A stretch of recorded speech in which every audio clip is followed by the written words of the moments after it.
In the shadows of modern society, a hidden war is raging. One that crosses borders, defies law, and preys on the most vulnerable.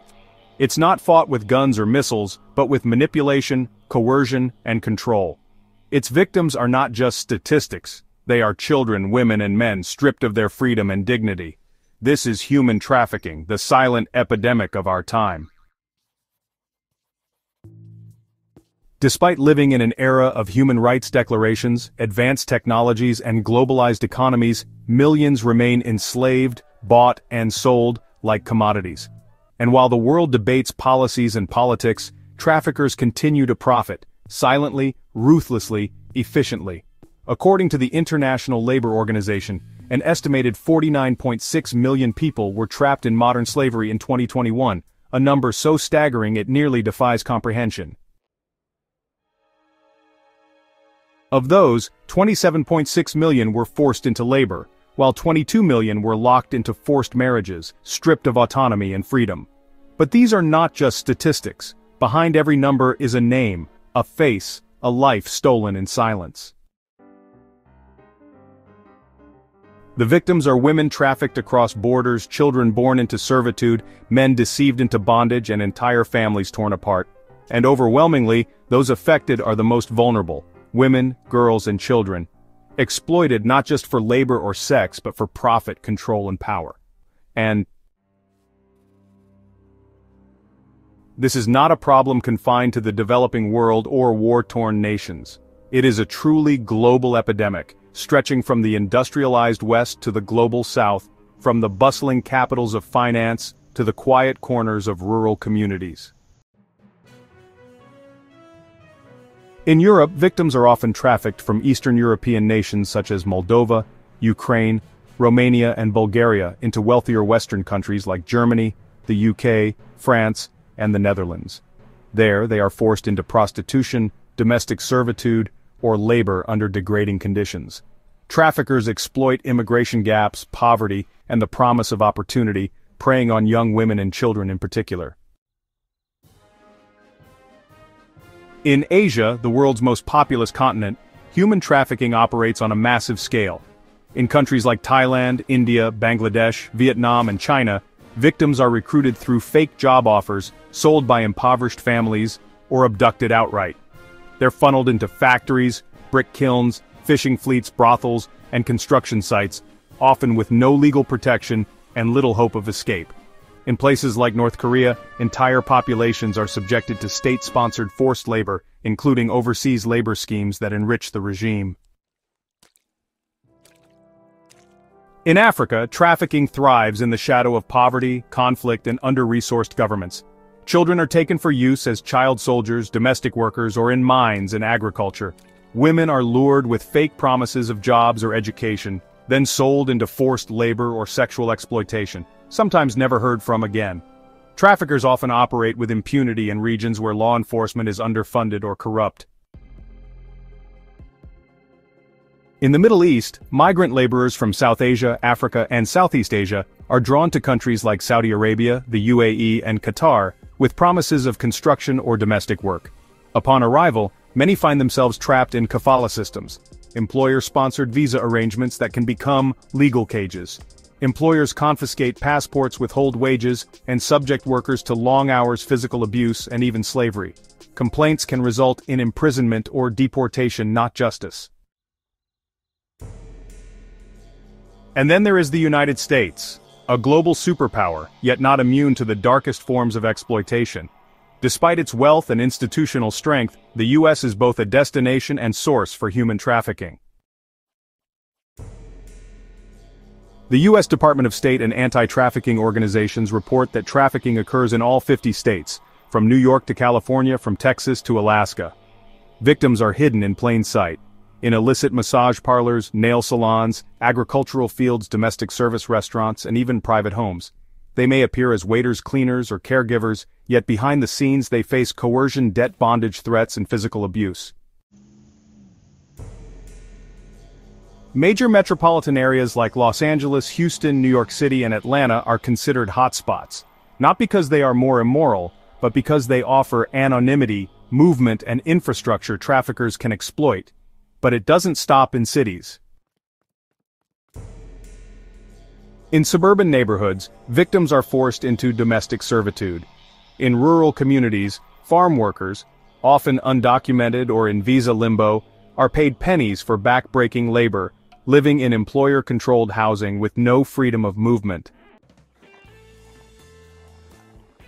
Runaway youth, LGBTQ+ teens, immigrants, and survivors of abuse or addiction are among the most at risk. Traffickers use psychological manipulation, false affection, drug dependency, and threats against family members to maintain control. The perpetrators are not always strangers. They are often intimate partners, family members, employers, or community leaders. People the victim once trusted. Why does human trafficking persist on such a vast global scale? The answer is brutally simple, because it is staggeringly profitable. According to estimates from the International Labor Organization, human trafficking and forced labor generate approximately $150 billion in illegal profits every year. That staggering figure places it firmly among the top 3 most lucrative criminal enterprises in the world, alongside arms smuggling and drug trafficking. But unlike drugs or weapons, which can only be sold once, human beings can be exploited repeatedly, over days, weeks, and even years. A trafficked person may be forced to work 18-hour shifts in a sweatshop service dozens of clients in a brothel each day, or labor under the sun in fields or factories without rest, without pay, without hope. And the profit from that exploitation doesn't just line the pockets of traffickers, it feeds into legitimate supply chains, quietly subsidizing everything from cheap clothing to electronics and produce. The cost to traffickers is low: a forged passport, a fake job at a one-way ticket. The reward? Astronomically high, especially in regions with corrupt authorities or non-existent enforcement. In fact, one of the most grotesque ironies of the global trafficking epidemic is this: the risk to the criminal is often far less than the risk to the victim. While traffickers enjoy the protection of informal networks, bribes, or even official complicity, victims are frequently the ones punished or ignored. In many countries, trafficked women are jailed for prostitution, migrant workers are deported, and minors are placed in detention rather than protective care. Survivors who do escape often face shame, legal limbo, and a lifetime of psychological trauma, while their abusers go free or operate with impunity. The current economic system, fueled by consumerism, globalization, and digital anonymity, allows trafficking to flourish in silence. It is not just a failure of law enforcement, but of global economic priorities, where cheap labor and unchecked profit come before dignity and justice. Until the true cost of trafficking is felt by the perpetrators, not the survivors, this silent business of human lives will continue to boom behind closed doors, beneath blinking neon signs, and beyond the reach of too many governments. When people think of human trafficking, they often picture distant, unstable regions, conflict zones, developing nations, corrupt dictatorships. But the uncomfortable truth is this: the United States is one of the largest trafficking hubs in the world. Despite its wealth, infrastructure, and institutions, the U.S. is both a source and destination for modern slavery, and its victims are often hiding in plain sight. In 2024, it's estimated that at least 24,000 individuals were identified as victims of human trafficking within U.S. borders. But experts warn that the real number could be exponentially higher, obscured by shame, fear, legal ambiguity, and systemic failure. Trafficking doesn't just happen in war-torn countries or along remote borders. It's happening in your city, your state, your community. The most visible and most insidious form of trafficking in the United States is sex trafficking. It disproportionately affects minors, runaway youth, LGBTQ+ individuals, and those living in poverty. Traffickers often pose as romantic partners, luring vulnerable individuals into relationships before manipulating them into sexual exploitation through psychological abuse, threats, and isolation. It's happening in cheap motels, illegal massage parlors, strip clubs, and increasingly, online. Social media platforms, dating apps, and chat rooms have become recruitment grounds, where traffickers can identify, groom, and trap victims without ever leaving their homes. Children as young as 12 are being bought and sold in American cities every day. This is not rare, it is not far away. It is here, and it is now. While sex trafficking garners more media attention, labor trafficking is equally widespread and deeply embedded in the United States economy. Immigrants, especially those who are undocumented or economically vulnerable, are frequently forced into agricultural labor, domestic service, restaurant work, nail salons, and construction jobs under threats of deportation, wage theft, and violence. These victims often work excessive hours for little or no pay live in employer-controlled housing and are isolated from the outside world. Some have their documents confiscated. Others are told their families will be harmed if they try to leave. This is not just exploitation. It is a system designed to crush human autonomy for profit, all within the borders of the most powerful democracy in the world. The psychological toll of human trafficking doesn't end when the physical captivity does. Even after escape or rescue, the trauma inflicted runs deep, often deeper than any visible scar. It's not just about what was done to the body, it's about what was taken from the mind. Survivors often endure long-term psychological wounds. PTSD, chronic anxiety, depression, and suicidal thoughts are common. Many have been isolated from their families and communities for years. Some are too ashamed to speak up. Others are afraid of being judged, arrested, or disbelieved. For them, the world doesn't feel safe, even after freedom. The journey of recovery isn't just about getting out. It's about reclaiming identity, rebuilding trust, and learning how to live again after years of being treated as less than human. But this kind of healing doesn't come from a short stay in a shelter or a one-time counseling session.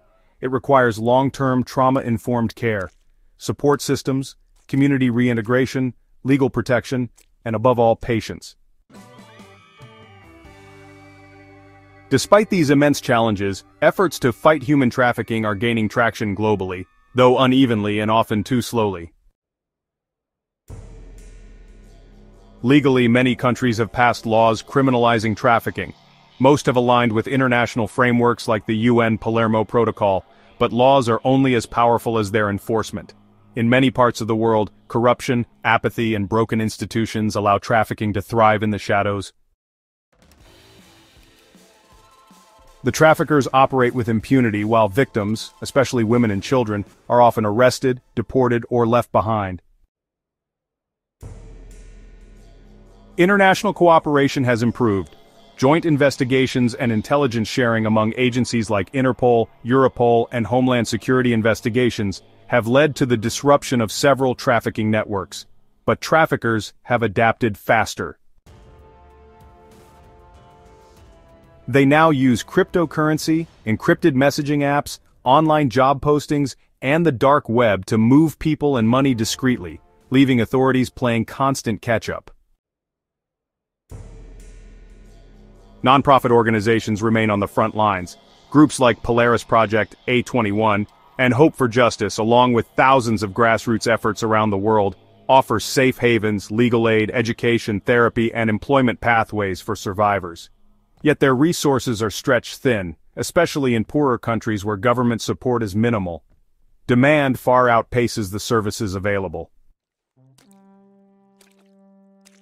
Public awareness has also improved. Schools, airports, malls, and transportation hubs are displaying posters and hotline numbers urging people to look for the signs.